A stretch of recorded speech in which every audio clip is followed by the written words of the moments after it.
See, and that's what I'm talking about. It's just drinking. I was not able to turn myself in. I apologize for that. Did you call your attorney and say you couldn't make it? But I've not, I have not, again, I don't know why it's coming up with that. And I didn't have access any of those days to alcohol or have them in my possession at a no drinking facility.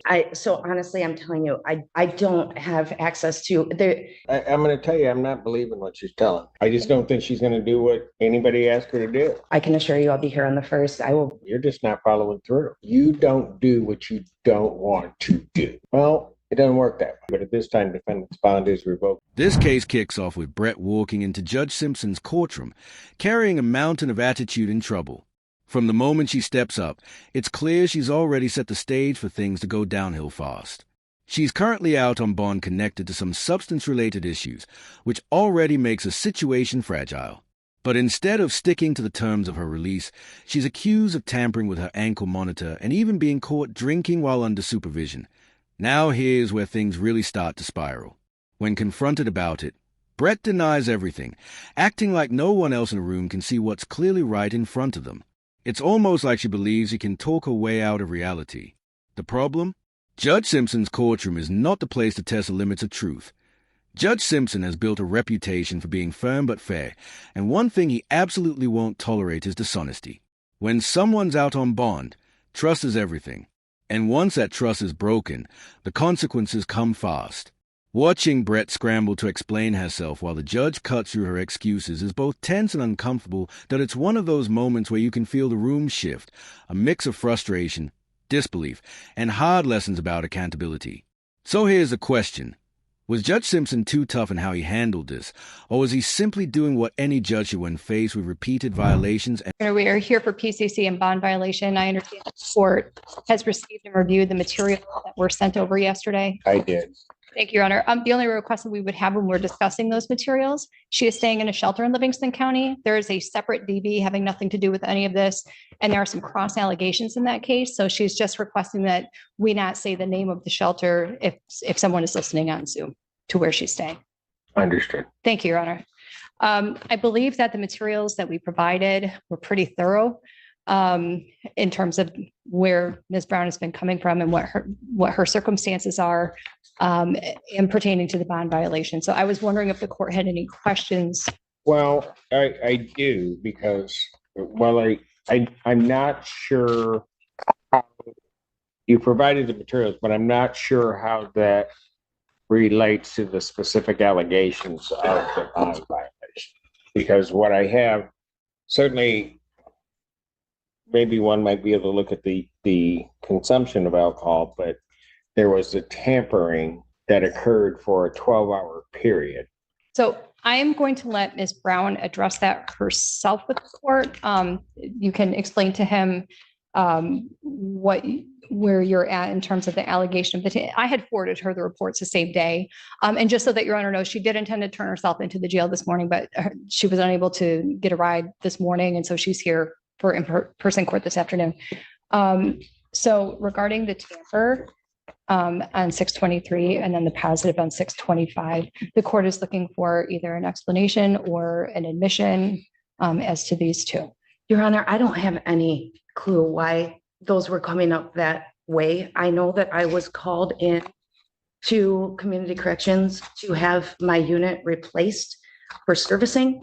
And when on my way there, Ms. Julian called me and said that she received a notification from courts that I had a tampering and violation that she would, wanted clarification about. And I had no idea what she was talking about. I told her that I was just called in to do a replacement on the unit itself. I have only been at La Casa AA meetings and with AA people because I don't currently have transportation and a license to get myself to and from these places. And I have not had access or been in the environments of drinking whatsoever. The only events outside of AA are AA events that I've been to, such as there was a sober rave in Royal Oak that I'd gone to, but that wasn't even in the dates in question.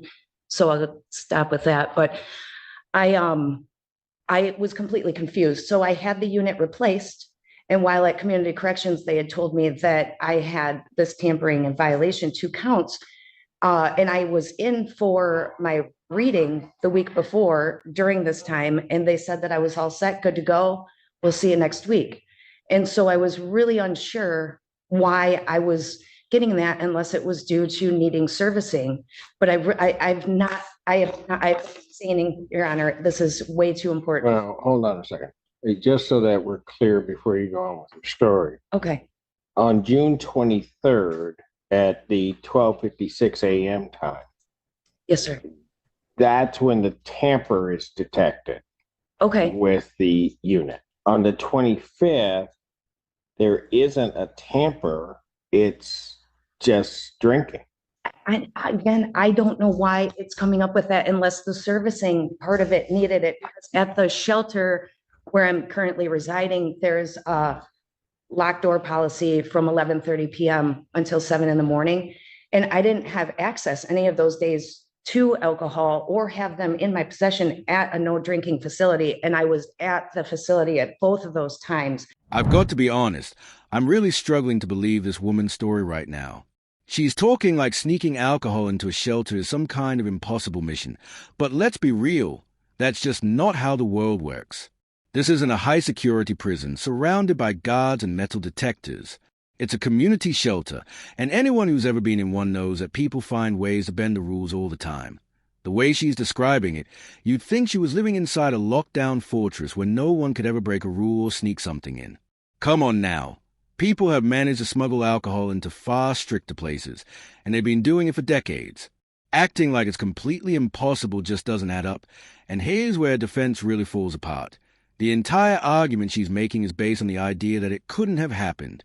That's not a defense. That's just denial. Instead of clearing her name, she's digging a deeper hole with every word. It's like she's trying to sound convincing, but the more she talks, the weaker her story gets. What makes it even more frustrating is that Judge Simpson is giving her a real chance to explain herself patiently, respectfully, and she's just throwing that opportunity away with excuses that don't hold water. Is clearly trying to be fair, but she's making it harder by clinging to half-truths instead of honesty. Now, I'm not saying she's definitely guilty, but it's tough to find any solid ground to stand on when your story keeps falling apart. When the evidence of behavior already tilted against you, weak excuses only make things worse. So what do you think? Is she spinning a story to save face, or is she genuinely caught up in bad luck and bad timing? Documented on camera, I believe they have at the shelter, as well as my sign in and out sheet, and documentation from the shelter staff themselves saying that I was there and there was no evidence of me using. The doors lock at 11:30. I'm a smoker. I come in and I pretty much turn out the lights and go to bed by midnight every night. So honestly, I'm telling you, I do not know unless it has something to do with the servicing aspect of it. I don't have access to there, and it's a couple miles Does she away. want a hearing on this? Because I'm going to tell you, I'm not believing what she's telling me. Okay. Then we would request a hearing and we would ask Community Corrections to bring a log of their, not just the violation reports, but if she's been indicating, and she did to me that day, that they called her to Community Corrections to switch out her unit. If there was a problem, and this would have been the unit that was switched out. After this, this would have been the problem unit, is what I'm saying, is that if there was a problem with the unit. So perhaps we hearing where Community Corrections can bring their documentation of what they did and when, and the servicing of their units. How much time would the people need? I'm emailing Community Corrections right now. And time that works for the courts, I can bring one of them over. Anytime that works for the courts, I can bring one of them over for a bond violation hearing, whatever the court. All right, I'll set it for August. I'll set the bond violation hearing as to bond in this case. Now, what I'm worried about is I issued a bench warrant without bond. I understand, Your Honor. I informed Ms. Brown of that the same day that the court issued the warrant. I did instruct her to turn herself into the jail. I do believe that part toward the end of her letter that was directed to the court expresses that she was emotionally really grappling with coming into custody based on all of her circumstances that were outlined. I have continued to encourage her to turn herself into the jail. She was going to do so this morning, but she does not drive. And Ms. Julian, and I'll just tell you, that's part of my problem. Part of my problem is I know how you operate, Ms. Julian. You told your client, tell them what the right thing to do is, and they don't do it. And then today, or yesterday when we received the information and we understood she was going to turn herself in that morning. And so we were then trying to make sure that she was going to be on the docket at the proper time so we'd see her. So she was just sitting there and she doesn't turn herself in. And my staff, we're going all around trying to figure out where she is. And then I get an excuse she doesn't have a ride here. I just don't think she's going to do what anybody asked her to do. She's just going to make her own call on all this stuff. And I appreciate the circumstance that she's in and have great sympathy regarding that, but I can't let you just go around violating what the court says you need to do. From Judge Simpson's perspective, this situation is pretty straightforward. Brett is staying in custody until the next hearing wraps up, no exceptions. And honestly, it's not hard to see why. She's already shown that she doesn't take her bond conditions seriously. The first strike was violating the rules by drinking, and the second was dodging a warrant as if it would just disappear. That kind of behavior tells a judge everything they need to know about how much a person values their freedom. When someone is out on bond, it's basically a simple agreement. The court says, "We're trusting you to do the right thing," and the person promises not to mess up. Once that trust is broken, the whole deal falls apart. Sure, sometimes a judge might give a second chance, but when you skip court and ignore a warrant, that window closes fast. Judges see this pattern all the time, and it's the reason they get tougher with repeat offenders. This isn't about personal feelings or the judge being harsh, it's about accountability. The system can only work when people respect its boundaries. If someone keeps showing that they won't, the court has no reason to take another risk. Even if she had stayed quiet or tried to sound remorseful, the outcome likely would have been the same. The decision to keep her in custody is less about punishment and more about preventing another round of broken promises at the end of the day. Some lessons in life are only learned through consequences. That's just the reality of human behavior. Some people have to hit a wall before they finally understand what's at stake. So, what do you think? Should she have been given another shot at bond, or did she completely seal her own fate with these choices?